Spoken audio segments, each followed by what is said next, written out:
Well, let's get going, everyone. It's 11:02 or 2:02 if you're joining us from the East. We could not be more excited for today's Brand Together. It's our second one of 2026 so far, and I think it's possibly proving to be our biggest one yet. So, Kate, no big deal. You're a little bit popular. But thank you so much, everyone, for joining. We are going to kick off with just a quick little grounding in what even this is, because there's plenty of fresh new faces here. And then we'll do like some quick little intros. Krista will introduce our esteemed guest. And then we're going to dive into some really, really juicy questions. This is going to be really conversational, but we do have some questions for Kate prepared. And then, as always, for those who have been part of this, we always save time at the end. So if you, during the conversation, are getting really curious, you can either pop a question in the chat or jot it down, and we will make sure we have some good time at the end to for you all to jump off mute and ask Kate your questions that you have. So, without further ado, Michelle here. Krista is my co-founder. We started a little something called Community Academy, and we've been in business for just over a year. It's been really exciting. We are in the business of creating more or supporting more community builders in the world. So we think 2026 is definitely the year where brands are tuning into the fact that building community is a surefire way to be around and be a going concern in 5 years. And so that's sort of what we do with Community Academy. And in that, we wanted to build a chance to actually like tap into our network of those who are out there building community. And that's where this idea of Brand Together came from. We gather once a month. We do it virtually, but it's live, and we also record the conversation so that anyone who can't join gets the benefit of learning and hearing from these incredible community builders. So let's go on to the next slide. All right. One last little plug before we get into it. So this is one of our other programs that we run as Community Academy. It's called the Human-Led Marketing Series. So some of you were in the room for our first workshop, which is part of this series. If you go to the next slide, Krista, that was our ambassadors and influencers workshop. Our next one is coming up on February 19th, events and activations. We're going to go deep on how to bring that into your community strategy. And then the last one is happening March 5th, all about brand collaboration. So some of you are already going to be there in the room or joining us virtually, but we highly recommend for anyone who wants to sort of deepen your skill set around community marketing, come on over to our workshops. All right. I am going to ask everyone. We have tons of people on this call. It's super exciting. So before we get into introducing Kate, let's all take just a quick minute to leverage our chat, and you can pop in there who you are, your name. I mean, you've already got it on your screen name, but who you are, if you're representing a brand or business, and then if you have something to say around a community that you feel most a part of in your life, we would love to hear about that. So everyone light up the chat, go ahead, and then Krista, I'm going to hand it over to you. Yeah, thanks, Mish. So exciting to be here. And I feel really honored to introduce you to a new friend, Kate Taylor Martin. She is the founder and CEO of Nutbar, which is a superfood cafe with multiple locations, originally founded in the Toronto area. I think, Kate, all of your locations are in the GTA currently. Yeah, and she's a new friend and a new follow for me on the socials, and I have been feeling so nourished by everything that Kate and her team are putting out into the world, and I have yet to step foot into a nut bar cafe yet myself, but the content that I have been exposed to over recent weeks since meeting Kate for the first time has been really fueling, energizing, and nourishing, honestly. Kate is obsessed with creating a meaningful, intentional, and resonant guest experience for every single human that crosses her lease line into her cafes. She's clearly done a very good job of enrolling, training, and inspiring her team members to do the same.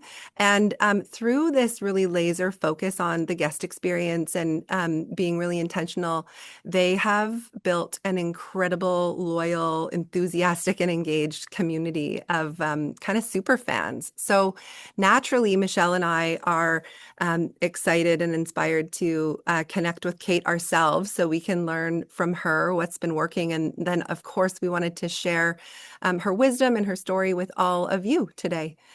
So we're so glad you are here, Kate. Is there anything else that you would like to say or share about yourself before we get into some rapid fire questions?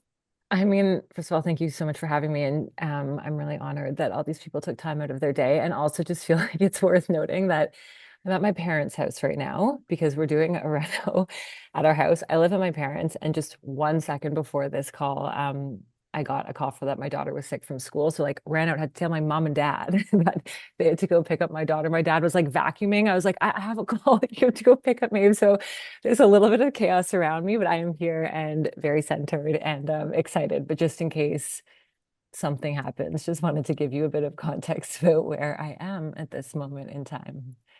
So perfect, Kate. It's so you're already showing just how genuine and authentic you are for being willing to share that with everyone. So I thank just felt you. like if my dad walked in with a vacuum, you just might need a bit of context. So Yeah. Oh, All I love good. it. Okay, well, thanks so much. So as we do in our brand together sessions, we like to start just by getting to know you a little bit, Kate.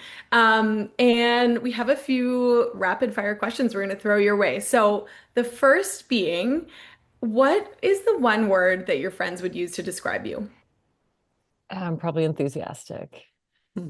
Sweet. Love that. You live in Toronto. What's your favorite thing about the city? I would say the seasons, but we've had a bit of a rough go lately with the winter, but usually the seasons, yeah. Truth. Yeah. How's the snow levels on the No, sidewalk it's, I these days? mean, Not it's, good. yeah, no. Okay. On the note of superfoods, nut bars, passion and specialty, what is one superfood that you can't live without?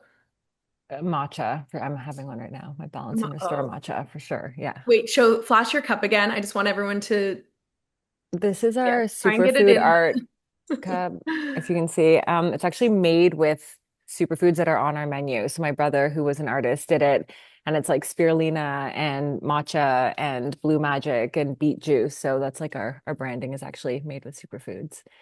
Okay, I'm stop. That is so so cool. glad you took a second to highlight that for us. Thank you. So clever. Your go-to daily ritual that keeps you grounded. I have a lengthy morning routine. So I get up really early. I get up at 5 and I basically take like an hour and a half or 2 hours to just do all the slow analog, mindful things that just really fill my cup. So nothing that like stresses my system, no rising cortisol levels or nervous system, just like really slow meditative reading, kind of journaling, my morning matcha, slow movement, all that good stuff. It's like the best time of the day. That sounds so healthy and also like it sounds like you're not like guilty like some of us that look at a screen first thing. So great on you, I Kate. mean, that's a separate call. I could like it's my biggest passion is to get people to have a morning routine because it's changed my whole life. And if anybody is curious as I'm saying this or being like, I've wanted to, but how do I do it? You Mm. have to oh thanks. You have to charge your phone not beside your bed. It's the only way to do it because Mm. nobody's gonna get out of their bed at 5 a.m. on a cold February morning. So get it away. Your alarm goes off, and before you're even conscious of the fact that you have to wake up at 5, you're already up and turning it off. So that's a little tip if anybody's interested. Okay, this is why Kate is a very successful human and is running a very successful business. So everyone listen to Kate. All right, this is your last rapid fire, but what is a word you would use to describe this season of your life? Full. Full, abundant, Abundant, full in all hectic. the ways. Yeah. Joyful, but full. Yeah. Awesome. Love that. Okay, well, thanks for indulging us. I have your first official question I'm going to throw at you now. So it's a short question, but probably a deep answer. Can you tell us about your founder journey and what inspired you to create Netbar? Yeah, I love answering this because I didn't ever imagine that I would end up here. Never considered being an entrepreneur, never took a business or econ class in my life. I was like an English and psychology major, loved drama, thought I wanted to go into news, worked in PR for a really long time. And then through sort of a circuitous route, ended up working in public relations and media at a trauma hospital in Toronto. And something about being in a traditional healthcare setting just like bowled me over. I just had this overwhelming feeling of we have one life. We have to do whatever we can to take accountability for our own health and nourish ourselves. And, when you're seeing sick people every single day, I think it does wake something up in you of like, what are we doing? Why are we eating this food? Why are we not doing the things that we know are good for us? So that sort of inspired me to enroll in the Institute for Holistic Nutrition. So I kind of went back to school part-time and nights, and from day one, like I remember sitting in this class and just being like, this is it. Like, these are my people. This is not just like a side passion. Like, I need this to be my life's work. I just felt, which, I know many of us have had that feeling before of that, like, hard to explain, almost deep resonance of like, this is what I meant to do. Like, just completely lit up by this information of how these beautiful, nourishing superfoods can make us feel so good. And had the realization that, like, I always say we're meant to feel amazing. Like health isn't just the absence of disease. Like we are meant to have tons of vitality and energy and joy. And, certainly there's ups and downs of life, but at a baseline, I think we've lost sight of the fact that we're supposed to have deep, long, restful sleeps and consistent energy levels throughout the day and feel good after we eat a meal, all these things that modern day life kind of counteracts. And so I started to learn about these beautiful superfoods, which I really think of like nature's medicines. And I just felt this like deep, deep, I don't know how else to describe it other than just like a loud calling of like, this is it. Like, you kind of have to pursue this.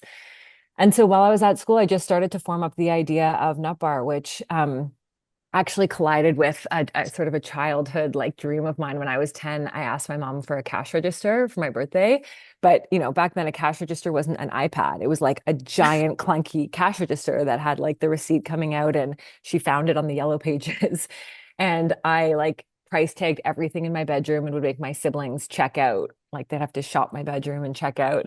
And I remember like I loved the idea of creating connection. Like even at 10, I remember like my sister and I'd be like, and how was your day? And, did you like what you bought yesterday? And I'd put it in her bag and we'd have a little chat. And I just like something about the idea of a store, like connecting one-on-one with people. And so that was when I was 10 and I didn't really think much of it again. And only when I started to dream up the idea of Nut Bar, this like healthy coffee shop concept, I started to think like it really is these two kind of what I feel like are almost like soul callings, like this superfood, health, wellness, vitality, feel good, and this idea of like a store, a community hub kind of collided together. So, as I said, like no business experience, like literally sat at the corner of Yonge and Roxborough, if people from Toronto know, and just counted how many people walk by. Like this was my business plan. I might as well have had like a chalkboard that I was like, how many people walk by this corner in a day? And like, what percentage of them do I think I could get to come into Nutbar? Like, that's how rudimentary it started. But, slowly but surely, one foot in front of the other, started to talk to as many people as I could, gathered information. It all just like started to take place. And before I knew it, I was talking to a real estate agent who then kind of found the space. And then I just was doing it. So I like to share that story because it's just so like one foot in front of the other. Like if somebody had told me 10 years ago, like in 10 years, you're going to have 6 locations and 100 employees and a network, I'd be like, I can't. What do you mean? I have no idea. That would feel so overwhelming. But it is funny that especially when you look back in retrospect, like you just have to keep putting one foot in front of the other. Mm. Yeah. I love that. You use the word rudimentary, and I'm going to choose like simple. And sometimes I think like the most simple approach to building something is the most like effective and Hmm. maybe even powerful. And it's so inspiring. I really relate. I'm 3 years into my own entrepreneurship journey, and this idea, the metaphor of like one step at a time resonates so deeply. Like if we, um, yeah, I used to think I needed to have the plan and see the full path. And that was a painful place to be. I much Wait, prefer to wake up and think about like, what's one thing I can do today to move this thing forward? And you know what's interesting is I had a lot of friends at the same time who were coming from like consultant backgrounds and who were also thinking about business plans. And it was almost like they knew too much. Like it was that paralysis analysis or something. Like they had modeled out every single option of how things could be. And I was kind of like, not to just say I had a gut feeling, but I didn't, it was almost a naivete that was like, I really feel like this is going to work. I mean, I did 1,000 different um, sample like focus groups and, you know, did all my work, but I never kind of considered like or modeled out every different option. So sometimes I do think that, you know, simplifying actually can get you there. Yeah, Mhm. 100%. Um, okay, we are very much under the impression that that um, Nut Bar has always felt more like a community hub than a cafe, and that like focusing on the guest experience has really helped you get to where you are today. How intentional was this idea of creating a community hub in your early days, and what decisions did you make that prioritized community first as you were building your brand? Well, first of all, I'm sure people know, but it's worth saying that you haven't been to Nutbar because you live in Vancouver. I feel like people are like, wait, Not, just not been. you're like, Yeah, I can't. I just haven't been. I haven't. Um, yeah. yeah, community has been, first of all, just in case anybody doesn't know what Nut Bar is, I realized I should have given like a high level. It's a superfood cafe, as Krista said at the beginning. And what really sets us apart is an unwavering commitment to quality. So all of our food is organic. We make everything in-house from scratch, including our own nut milk. It's like liquid gold. It's in all of our smoothies and lattes. It really is just like the most nutrient dense, delicious food that you can get on the go. But that's a really big compliment that you think about Nutbar even from an external mindset of a community, because that just feels like really aligned with what we're kind of trying to put out into the world. And it's funny because in 2026, when so much is becoming increasingly digitized and automated, it feels Mm. funny in a way to be building these like bricks and mortar business. But in a way, I actually think it highlights, as you said at the beginning, the importance of this incredibly primal instinct that humans have to connect with one another. And I don't think no matter how automated things get, we're going to lose that. Like that is just built into our DNA. And I'm seeing that it's just so resonant in our community. Like people just care about having somebody look them in the eye and say, good morning. And did you want to get an Americano again? And how did you like the nut milk yesterday? And there is, it, I think just taps into something primal. And in terms of the focus on community, I do think it was just part of the concept from day one. Like it never felt like, shit, we have this brand or this good smoothie. How do we build community now? It was like inherent in the concept of Nut Bar from day one was a place where we could make people feel good. And that, you know, that's the tagline is um, feel good here. And so just, you know, our whole thing is how do we truly nourish people, mind, body, and soul? And nourishment is connection and community. Mm. And so I think that that's been part of the success is it's never felt like kind of a KPI we have to check off or like an afterthought or shoot, we have this great product, but now what, you know, it's always been like the lens of most decisions that we've made has been in consideration of how is this going to make people feel. So it's never just been how does this smoothie taste? What are the nutritionals? It's like we've always kind of zoomed out and said, how does this make people feel? And yeah, I think it needs to be ingrained kind of in a culture from day one and needs to be modeled. And it's all about like how do we train our team members? Like how do we role model? Like it's just part of the DNA of the company. Yeah. Can you remember any early decisions that you made that might have felt like, I don't know, risky or bold or like um, unlike what other brands and businesses were doing that helped you to I prioritize don't the I don't community? think that this is risky or bold. I think it maybe just is Yeah. different is that when we first opened, I worked cash like morning, noon, and night for the first. Well, I actually found out I was pregnant with my son the week we opened our first location. So basically until I couldn't fit behind the counter anymore, I was there. And, you know, like a lot of founders certainly are in the business, but I think like having my priority be so directly customer facing from day one just set a different tone for the kind of business that we were, that it actually really mattered that it wasn't just checking kind of the revenue at the end of the day. It was actually like one by one, every single conversation, like, hi, I'm Kate. I'm the founder. Nice to meet you. This is why I open. This is my passion. Please try this. Let me know what you think. Come, like just that.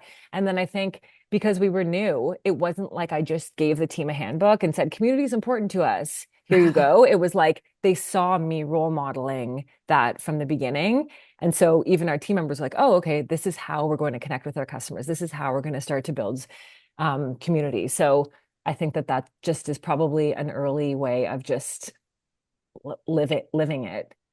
Yeah, the decision to be on the floor with your guests and your team members every Yeah. day. Yeah. Love that. Thank Yeah. you. I think you made little Kate proud. Oh, you froze, but I'm glad you said that I got to hear that. I'm going to give her 3 seconds and then I'll jump in and ask. Oh, are you back? Okay. I'm going to ask you Michelle's question, but I haven't studied it, so I have to look at my notes. Um, Guest experience seems to be at the heart of, oh, you're back. Can you hear us? Yes, Yeah, you I could go. hear We, you the we whole lost you time. for It a was sec. wonderful. Um, Kate, I don't know if you've had a chance to keep your eye on the chat, but I will say I'm seeing lots of like, I feel so nourished every time I come Oh, in, and it's the hot spot where every Vancouverite rushes the second they land in Toronto. So I just wanted you to have an opportunity to hear some of the Mhm. gushing that's happening. thank Um, you, everyone. Thank you. That's so lovely to say. Mhm. Again, she just like gets her sound bites in and then she um, goes. She just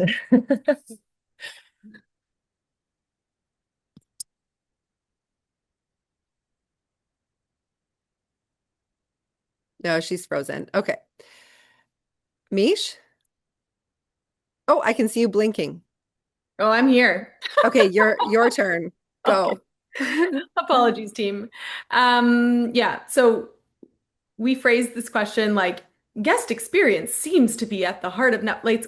It's like everything you have said is just so evident that like you are so rooted in guest experience.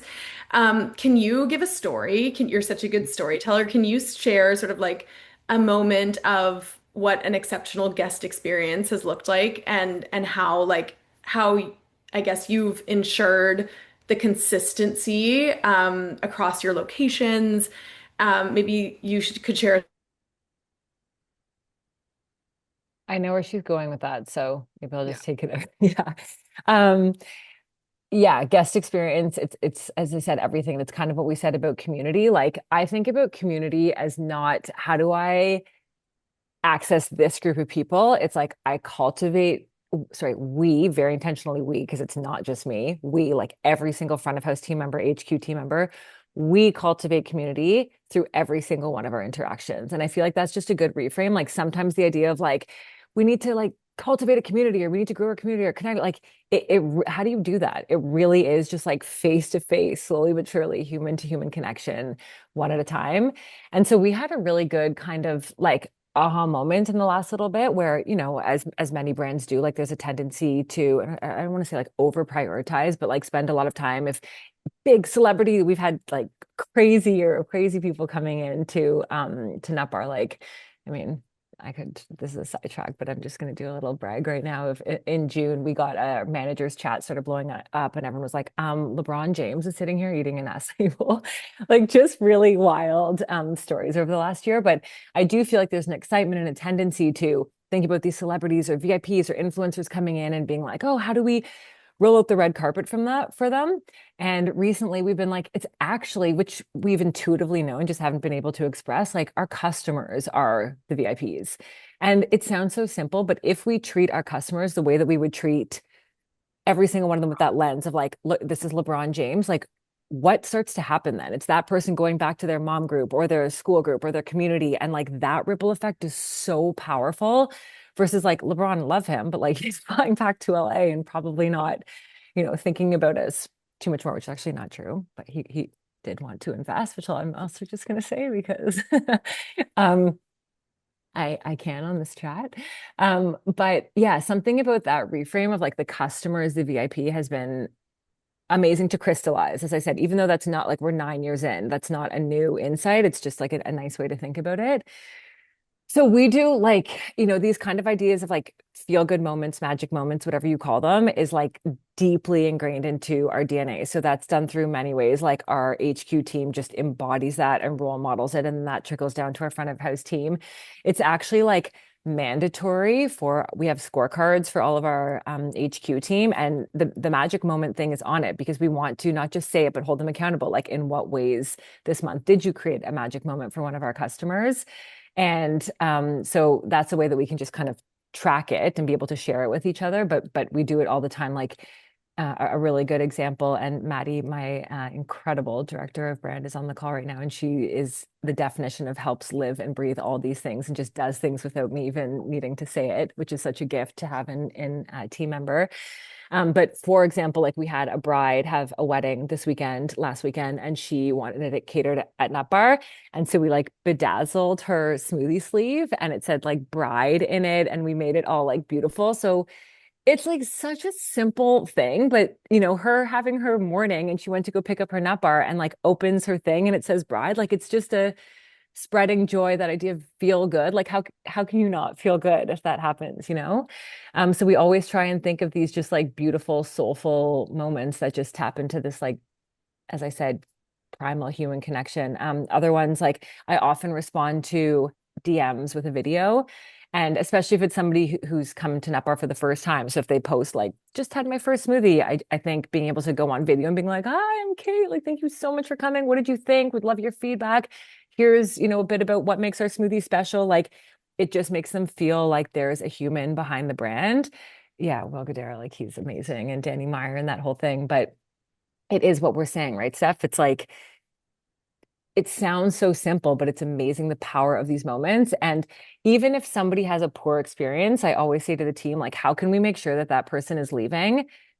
No matter, if they say, like, I mean, whatever, there's a million things that could happen. What can we do? What is within our power to have them walk out the doors being like, that happened, but like they're walking out the doors being like, Nutbar is incredible. So another example is we had a pop-up with Aloe to give away headbands, and like the line for this, it was -20 degrees out. We had a line forming wrapping around the whole neighborhood an hour before we opened. It was absolute mayhem. We sold out of headbands and people were understandably frustrated. They're like, I've been waiting, it's -20 out. Like, what happened? And so we had a couple of emails come into our general email box of people just airing their grievances, and they had to enter their phone number. So this was on a Saturday, and I saw them come in, and I texted the phone numbers that came in and just left a voice note by saying, like, hi, I got your email. This is Kate. I'm the founder. I just want to explain what happened. Like, here's a bit of the operational things that led to this. I understand how frustrating that is. Just wanted to say I'm so sorry. I'd love your next smoothie to be on me. So it took me 2 seconds. It's, one comp smoothie, but I know based on the responses I got that their impression of our company and our brand changed 180 degrees by a 2 second um, voice note. So, it's interesting to think about how do you scale this? Like, I always think if we had 100 locations, you can't be leaving a voice note for thousands of people, but I think as long as we, with every kind of intentional layer of growth, make sure that this is just something that's a non-negotiable. So the way that we're onboarding our managers, the way that our teams are trained, like when every new person onboards with our company, I don't know if many of you are familiar with the platform Notion, but it's like our whole training program is in there. And then there's a video of me walking through the whole platform. So right from the beginning, I'm able to say like, hi, I'm so glad you're part of this company. Here's what's important. So before we're even getting into like, here's how to make a smoothie, it's like, this company is really about making people feel good. That's like our teams, that's our customers, that's our suppliers. So I'm sort of creating that framework of understanding right from the beginning. So Kate, um this woman, she started Nut Bar in Toronto. Oh, Steph, you're Steph, not on mute, I'm so but we glad you're saying love that Don't you're something worry, bragging. we positive. have the power to mute, but Kate, you were just about to get caught singing Kate's praises, so Yeah, Love. thanks, Steph. So good.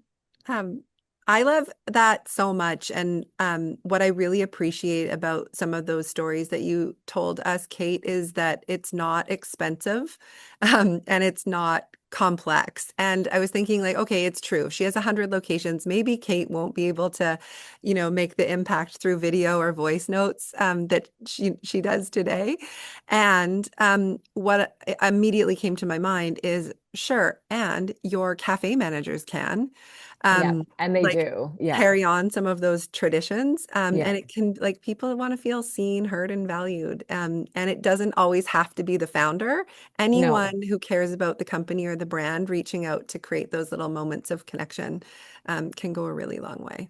I Love. think that's an important point because a lot of, brands aren't necessarily founder forward. And I think sometimes that helps, but sometimes I actually think most of the time it doesn't matter. It's just like a human Yeah. recognizing another human is just so beautiful and powerful and unfortunately rare. Yeah. Yeah, I love that. Okay, I want to ask you about you do some pretty cool like brand collaborations and partnerships, and I'm curious, how do you go about like discerning which um, partnerships or activations are worth investing in? And then how do you balance creating brand building moments with like an inevitable need to create a return on investment? So I'm so glad you brought this up because we've been thinking a lot about this. We've done collabs for a couple of years now, and the big consideration is like, what is our kind of strategic framework we're putting on this? Like, if we kind of put a lens through it, what's the ROI? Are people paying to do it? How many units are like just all these KPIs or metrics? And it just was feeling so sticky for me. Like I know, for example, at Erewhon, these brands pay a lot of money to be in these smoothie collabs. And I was like, that feels very incongruent with who nutbar is. Like I want to do a smoothie collab because of reasons other than getting paid for it. And so I think that that's just a good lens. Like we're really focused on trying to build trust in the brand of people, we are who we say we are. We make decisions because it's like good for the product or good for our community or good for the customer. And I think that gets sticky very quickly. If it's a reason why we don't like pay influencers to ever come to Nutbar, don't yet have kind of an ambassador program or something, just because I've been struggling with, I never want it to feel like we're paying or incentivizing people to come in, like they're coming or sharing because they genuinely want to. And that's not to say there's not a way to do it, but I haven't yet felt the need to. And with collabs, it's been really interesting because I know we could monetize this very easily. Um, and so do we? I don't know. So the short answer is so far, and maybe that this is a gift of the size or as a company, we can still make decisions like this. I do collabs because they feel really aligned with our mission and vision. And so that's kind of honestly the framework. Like sometimes we're like, there might be no quote unquote ROI, but this is a really feel good thing that we're doing. And inherently, then it's brand building. And sometimes that's just enough. So that's not necessarily the most strategic answer, but I guess it is saying sometimes I think it works to make decisions because it feels aligned and brings Mhm. joy to the customers and it's not costing us anything. We're being careful and strategic about the way that we're implementing Yeah. without needing everything we do to be like, how's this contributing to the bottom line? So a perfect example is this December, we did a collab with the National Ballet on the Nutcracker. We had a Nutcracker smoothie, which was just like, it was so fun. Like we had the principal dancer, Heather Ogden, and her point shoes come in and twirl around the store with her smoothie. And we went to go shoot her in rehearsal with her tutu. And, for the city, like there's so much magic around the Nutcracker and Christmas. And it just like everybody was like, this is so fun. And then we also did a charitable give back component for that. So they have a performance called Share the Magic, where it allows underprivileged kids to go and see the Nutcracker who otherwise wouldn't have access to it. And so as a business, like there was a large charitable component to that. We certainly weren't like asking for anything, and yet I considered that like a huge success for the Mm. company, just in terms of how it seemed to make everybody feel and kind of the resonance of it. Mm. Love. So beautiful. How are we doing with hearing me, friends? You sound Great. great. Okay, awesome. Kate, we are getting a really good sense for who you are and how you lead. But I'm curious, you've built this business alongside another incredibly demanding chapter in your life, which is motherhood. And can you share how that experience of the sort of co-creation has shaped your leadership style and how you've sort of intentionally built the culture at Nutbar? Yeah. I love that saying where it's like if you need something done, give it to the busiest person you know. I feel like they're directly talking to moms of young kids. Like, I mean, I'm not there yet, maybe of kids of all age, but I think when you have kids, you just become efficient in a way that like you couldn't have even imagined before. Like if I have like 4 minute window, I'm like, oh my God, I have 4 minutes. I can, and like not even that sounds kind of like anxious and stressful. Just like I feel like my time is so considered and precious that like I'm not gonna like, I have all the time in the world. So that's one thing is just efficiency.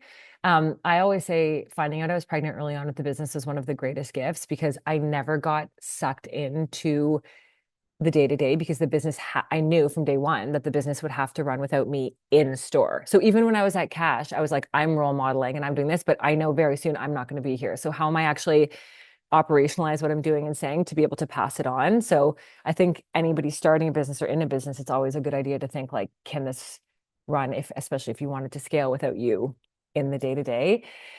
I think that there's an incredible perspective shift when you become a mom. Like this business is so important to me. I love what I do so much, but like, is it the end of the world? No. And I think that that just has allowed some levity and joy and, like non-attachment in a sense of being like, I really know what is like deeply important in my life. And that this is like, if we have a bad day, if we have a snowstorm, hypothetical, if we have a snowstorm and nobody leaves their house for however long, it like, I mean, we're fine.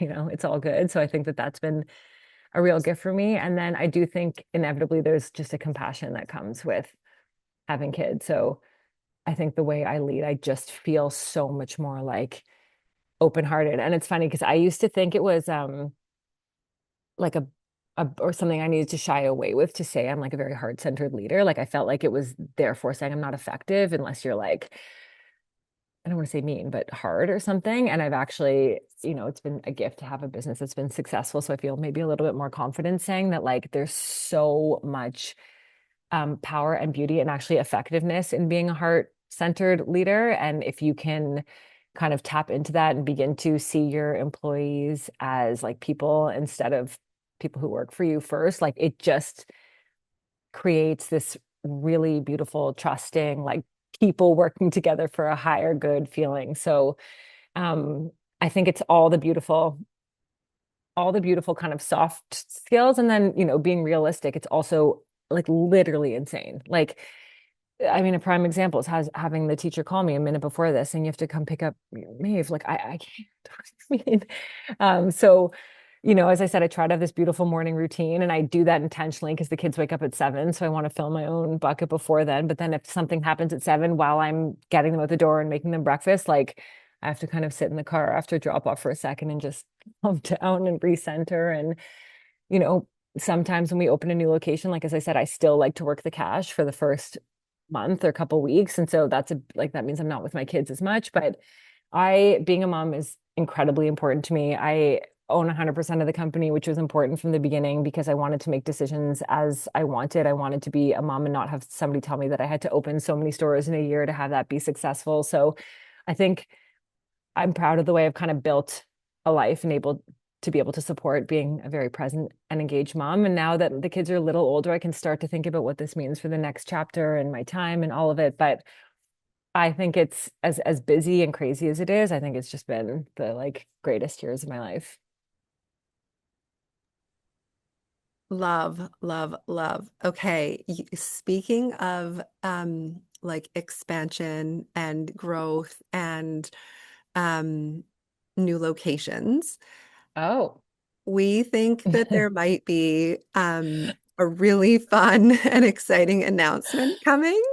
And I wonder if this group might be the lucky among the first to hear about what you see for your next chapter at Nut. Okay, I mean, this group would truly be the first. And also, like, I mean, I'm not going to say like don't tell anybody, but like we haven't even announced yet. I think I'm getting the paperwork today. Oh my God, I feel like I Sweating. haven't been able to say this out loud for like a long time because I feel physically sick at how are we going to pull this off, but we are, and it's going to be amazing, but it feels so ginormous. But I'm actually happy. I feel like I have a cheerleading school. We can like I have some amazing people on this call who can give us some fuel. But I think I mean I was gonna say I think we are opening in New York. Woo! Everyone hop off mute. What? Whoa, whoa, whoa.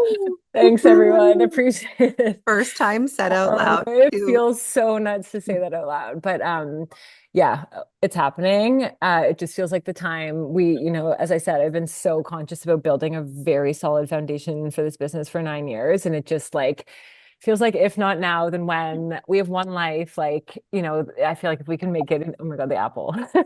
I feel like if we can make it in New York, then it just opens up so many opportunities. And honestly, like the real motivating thing is I just love the idea of continuing to kind of put this like beautiful thing out into the world and help people feel good. So if anyone knows anyone who, wants to be our district manager in New York or wants to help in any way, send me a note. And thanks for your support. Oh my gosh, I can't wait. And I think about like what do the people like I can't think of like what more the people of New York need in this moment in Yeah. time than to feel good.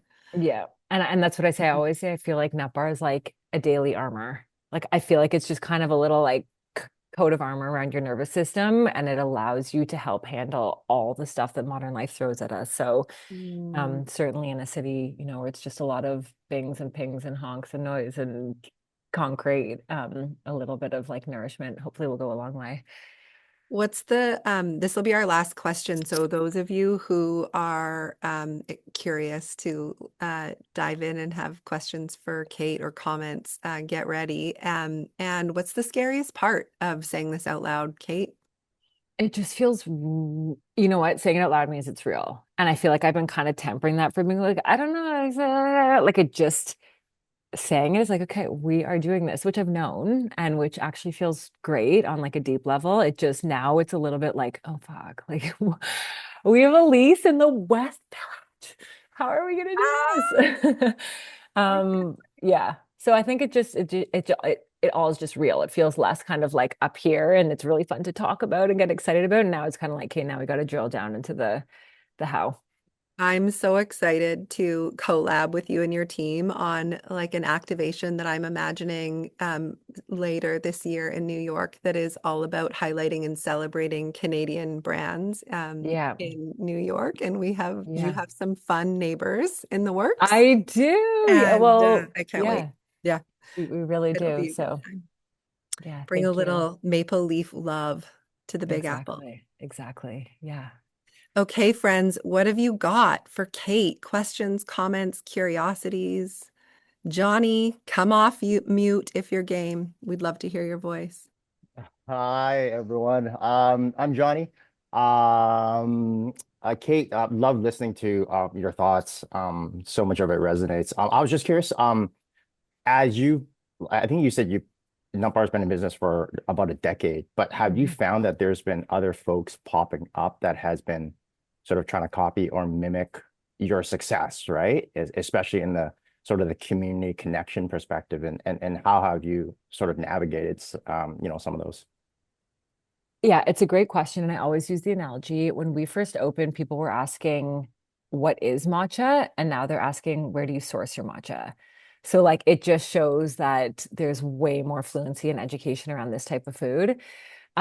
Yeah, there's been a ton of places that have popped up, and like the kind of my higher version of myself wants to be like, great, it just means that more people are eating well. Which is true. And I think, people can copy a smoothie, people can copy a recipe, people can copy a tagline. But when you talk about community, like I really don't think that you can copy soul. And I think that truly that is what sets Nutbar apart, or I hope it is. Like it just feels like it's anchored in something. It's not even me. It's just anchored in something like very real and honest and transparent. And I don't think that is replicatable. So great. More organic superfood options. As I said, it just means more people are eating well. And I also think it's a bit of like a founder kind of that like steadfast have to believe that like what we're doing can't be copied. Thank you. Who else?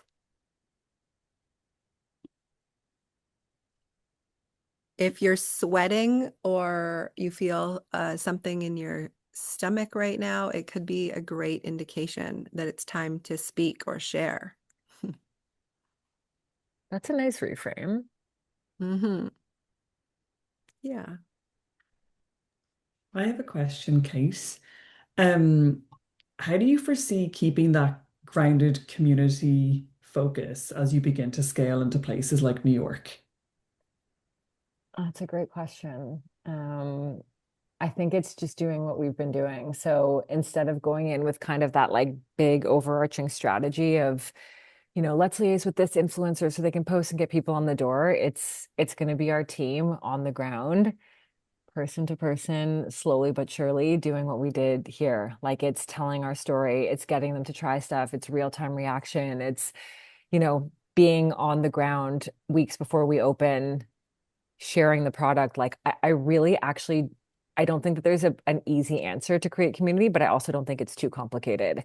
So our launch plan really is that like get clear about what makes that city different from Toronto and like what resonates with people, what are they asking for, what do they need, and then just literally being there and meeting people. And I feel we have a pretty like beautiful network there of people who are in this space who have known Nutbar for a long time, who will champion to talk about our brand and come in. But I think as I imagine it and kind of building out a rollout strategy, instead of coming like up down to tell people, I really just want to like start to do grassroots. And what's funny about New York is I feel like so many of these businesses come in and it's this like massive, like I don't know, I won't mention names, but there's a few places that have opened. It's like line around the block for a month and then it kind of falls off. Whereas my hope for Nutbar is not that. Like I don't want it to be just hype.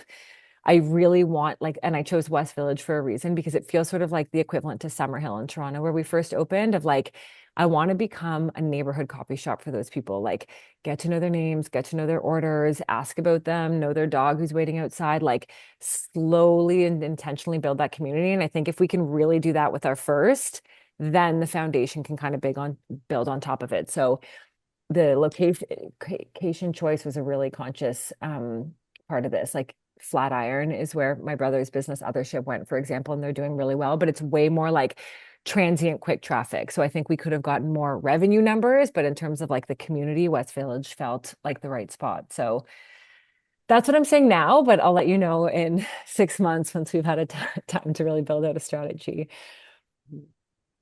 Awesome, thank you. Thank you. Thanks for reminding us of like there's a real theme and thread here that I love because I think it helps my nervous system a lot. And it's like the theme is less is more, like like keep it Yes. simple and then repeat it. I think we intimidate ourselves with thinking like, oh, New York, it's, one of the biggest cities in the world. So the effort must need to be the biggest effort in the world. And no, that's not true. You know what to do. Thank you. Mhm.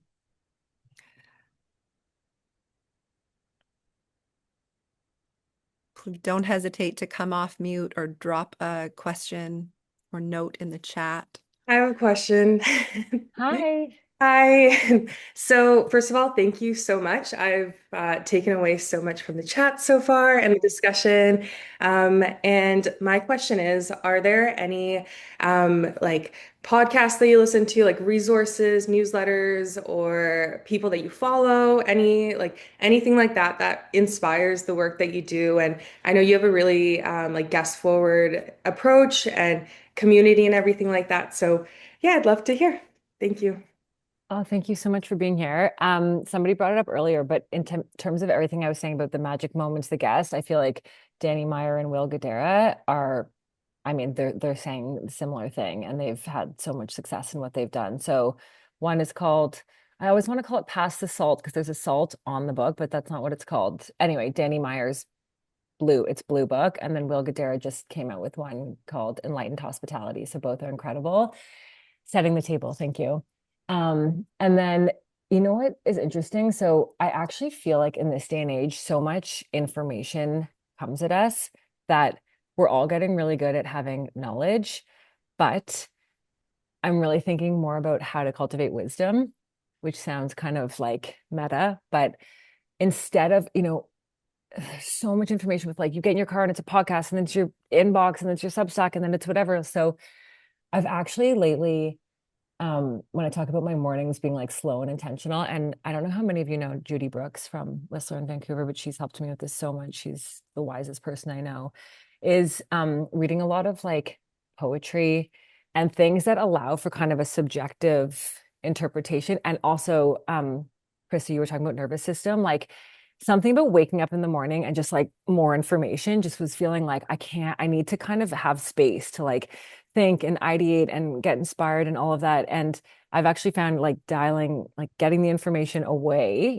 there's a moment in time for all the inspiration and resources and all that. But specifically for my morning, I just feel like it's worth saying like, there's this beautiful book called Embers by Richard Wagamese, who's like this beautiful indigenous man. And I read those like morning meditations and I feel like it's like a soul growth thing.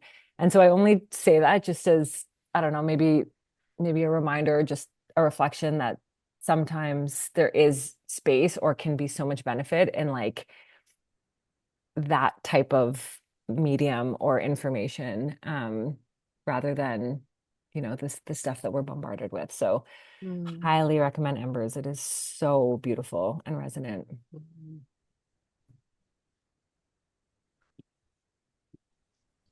I have a quick question just around like with nutbar specifically, you have the advantage of having like a brick and mortar space, like you said. But what advice would you give like early stage D2C brands that are trying to build that like authentic community, but without the advantage of that brick and mortar or like physical interaction with their customers?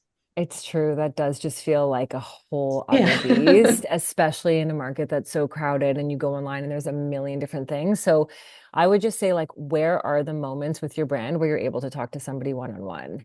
And can you leverage those in a different way? Like I've really noticed, for example, if a brand sends me something and it's a first order and there's like a handwritten note and they're like, Kate, first orders mean a lot to us, you know, something kind of personal and saying like, if you wouldn't mind giving me your feedback, or like, I'd love to know how you felt about it. Here's my personal email address, or like, leveraging those kind of like mini touch points. And then I think that as we were saying, I think anything in person right now is just so powerful. Like, can you get a focus group together where like everyone's trying your product at the same time? And you're like, there's vulnerability. You're like, here's where I'm at right now. Like, this has kind of felt like a sticky point. I'm hoping to get this group together. Can I get your feedback? Like any opportunity to tap into that human. I feel like I'm saying that on repeat, but just like that thing that makes people realize, oh my God, there is a real person behind this brand who's actually trying to put something out into the world. And there's a little bit of like, I don't want to say necessarily vulnerability, but just like cuts through the noise a little bit of just like another thing, sending me something, trying to get me to buy something. But I empathize with you. It's certainly easier when I'm able to stand in my store and talk to people. Good luck. I love that. I'm happy to call you a new friend, Cassie, and I cannot wait to jam with you on this subject at a later date. Me too. Thanks. Megan has a question in the chat. I'll read it out. In rapid growth, what anchors you when operational chaos increases? So a lot of what I was saying, like I actually think my biggest tool right now is centering myself. Like that when I talked about those mornings routine, like I actually need to hold my center amidst all the things that are going on. Like, this New York thing feels massive. As I said to you, there's like, and just like having this level of brand growth, it does feel like everything's kind of gotten like this. And suddenly we have to hire more team members and lease lawyers and tax people. Like it just feels like it's all like this. And I just feel like personally, I have this like metaphor of like, if I can hold my center amongst the chaos, like that's kind of it, right? So it's like not, I feel like my mental exercise is not attaching to the story, the chaos, the energy, whatever. It's like, okay, I'm seeing this like come in as something that I need to deal with. I'm holding my center. How am I addressing it and releasing it? And so that sounds like a little bit subjective, but when I talk about the power of the morning routine, I actually think it's so much more powerful than maybe I'm even making it seem, because it's like allowing me time to fill my own cup, which is holding my center, cultivating intuition, which is so powerful, I think, especially as women, and just like, yeah, ground. And so, I don't look at my phone first thing in the morning. I also think that that allows me to then I'm not reactive first thing in the morning. Like I'm able to kind of really sit in my stillness and center and fill my cup. And then I can kind of handle the things versus like opening my eyes and being like, so that's great advice. And then also, as I said, I think the way that I've grown a brand, which isn't for everybody, but has worked for me in my life, is I feel like with each level up, it's been very slow and steady. So it was never, the intention was never to just grow at all costs, or like growth is the path to success. It's like, honestly, getting to the next level. And people always said to me, I recognize we have one more minute, so I'll make this quick, but people have always said to me, like, what's your 5-year plan? And I was like, I don't have one. And it felt hard to say that at first. And now I'm like, my answer is like, how does my honestly like nervous system feel at each new level? And like, if I already felt with these 6 locations, I was tapped out, I wouldn't be opening New York. Like I care so much about like, how does this kind of feel in my life? It can't just be one or the other, at least for me. Otherwise, the whole thing falls apart. Then I'm a shitty boss and a shitty mom and the whole thing. So, yeah. Thank you. Kate, No, we're obsessed with you.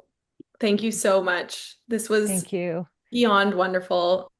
And yeah. Where can your new friends Oh follow my gosh. you? Write to me. My personal email is kate@nutbar.co, and would love to just connect and know who you are.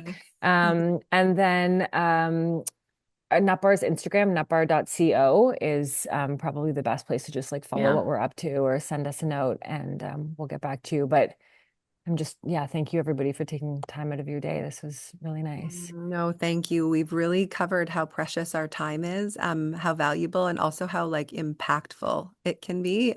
So really honored you chose to take time out of your day to be with all of us, and that every single one of you, this is our most attended brand together yet. Michelle and I have been doing this for, I think, almost 1 year. And we are very specific about this. It's our joke is it's not a podcast, but we do it live and in person. Well, because community. So thanks for showing up and being a part of our community today. I have 2 things to say. If you loved this conversation, then we'll be posting the replay and you can share it with your friends and teammates. I think some of you might want to pass it on to those that you are building brands with. So you can keep an eye on our social channels and sign up for our newsletter. And Mish, maybe you can drop the newsletter link in the chat. I should have thought to do that before. And then we have this that we're like having fun with these live facilitated workshops that we've been hosting. We're right in the middle and there's 2 more coming up. So there's a link in the chat to check out our human-led marketing series if you're game. And then finally, we host Brand Together every month. And it's March 12th, same time, same place. And if you sign up for our newsletter, you will be among the first to know about our next guest, which we have not announced yet, but are very excited to. So thank you all. Hope to see you again soon, and have a beautiful day. Thanks for the inspo and the energy, Kate. Thanks, Thanks, everyone. everyone. Thanks, everyone.